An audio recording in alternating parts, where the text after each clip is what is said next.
Alam mo kung ano real talk? Wag na wag mong susubukang busitin yung mga taong kalmado. Yung mga taong tahimik lang.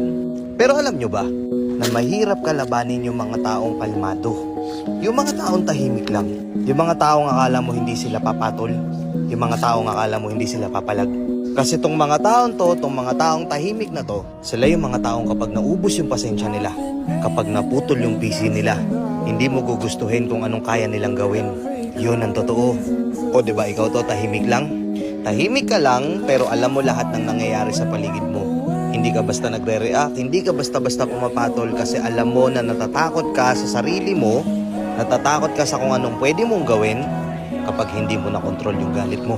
Hindi ka pumapatol dahil natatakot ka sa kanila. Hindi ka pumapatol dahil natatakot ka sa sarili mo. Totoo, di ba? Sila yung mga tipo ng tao na mababait. Sobrang haba ng pasensya.